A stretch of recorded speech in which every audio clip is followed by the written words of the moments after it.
Hey, welcome to 1500ESPN.com. I'm Derek Wetmore with Judd Zulgad. The Kevin Love trade rumors will not die until he is traded. So we are going to dig back into him. Bill Simmons wrote a column on Grantland, and I wanted to get your opinions on it, Judd. As you just said off camera 2 seconds ago, it's all speculation right now anyways, but some of this is some pretty meaty and fun speculation, I think, as a guy who doesn't even like speculation. And I love speculation, as you know. And Bill Simmons is very well connected. As you said, he writes for Grantland, but he's also studio analyst on ABC, ESPN, NBA coverage, things like that. So while this is speculation, keep in mind Bill Simmons is probably pretty plugged into people in the NBA. So let's start from there. He says definitely Kevin Love will be traded, and he's going to get traded before the draft. The teams that he listed in reverse order of likelihood: LA Lakers, Golden State, Phoenix Suns, Houston Rockets, Chicago Bulls, Boston Celtics, and the most likely destination, he says, the Cleveland Cavaliers. So that's the part that I want to dig into, is the Cavs package that they could offer. A lot of this conversation starts with that number one pick. Right. I guess we should let's just read what Simmons said they should flip around. Number one pick, Anthony Bennett, unprotected 2015 first rounder, and just trade all of that in one package for Kevin Love. So you're basically getting 3 first-round picks. And you know Cleveland's going to win the lottery next year, so you've got 3 number 1 overalls. And this is all predicated on what? It's all predicated on Cleveland thinking they can make a run at LeBron James to get him back from Miami. He can opt out after this season, and I believe he has another opt-out after next season. So if you're the Cleveland Cavaliers, what you would do is you would, because the NBA draft is the 26th. So let's say the trade's made by the 26th. Matthew told me today, I think the LeBron opt-out is the 29th. What you would do as the Timberwolves is trade them Love with no guarantees that Love signs long-term, and Cleveland has to take its own chances. This intrigues me, though, because so many of the trades of superstar athletes from this town that we've looked at in the past is quantity. There's been some quality, but it's quantity. Think back to the original Terry Ryan deals, Knobloch deal, deals like that. Or how about KG? KG is a perfect example. AJ Pierzynski, not a superstar, but brought you what? He brought you quality via quantity.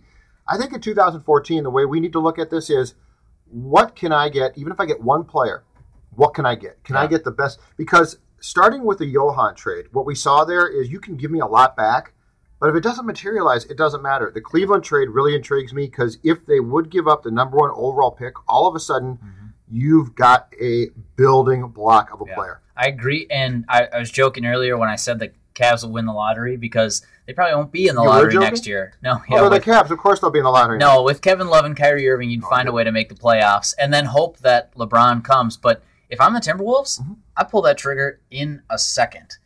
You can't guarantee that Love's going to sign his extension, so that maybe hurts your leverage with Cleveland a little bit. But if I can get the number 1 overall pick right now, just like you said, there's your building block. You've got Nikola Pekovic, Ricky Rubio, and whoever you think the number 1 pick is. Now, their fit might be questioned because a lot of people thinking Joel Embiid might be the top pick right now. And does he fit with Pekovic? I don't know that answer.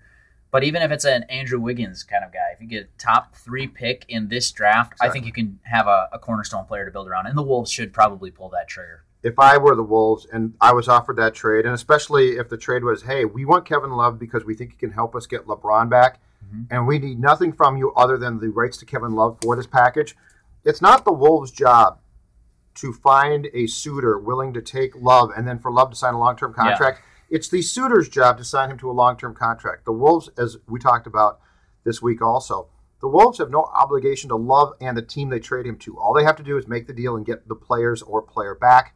So if Cleveland's willing to do that, no guarantee that Love stays long-term, but hey, it might help us.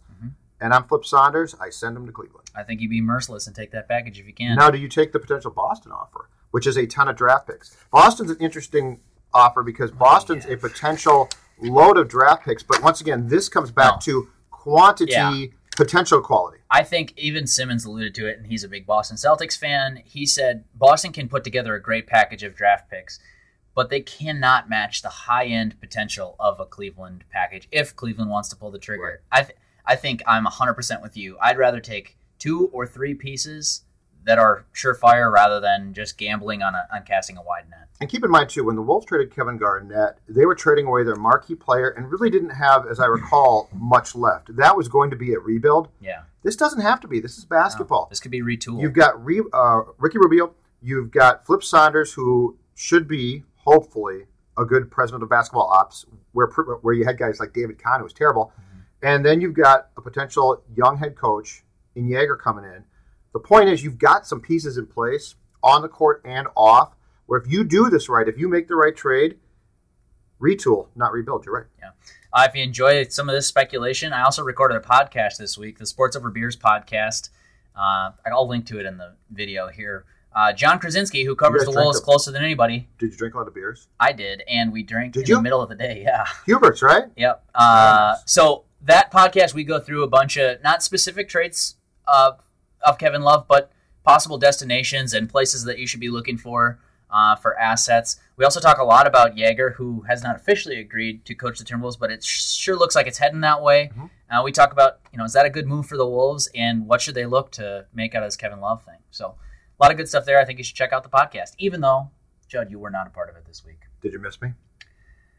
I guess I'd rather not answer that on the video. Thanks for coming to the website, 1500ESPN.com. I'm done. For Judd Zolgad, I'm Derek Wetmore.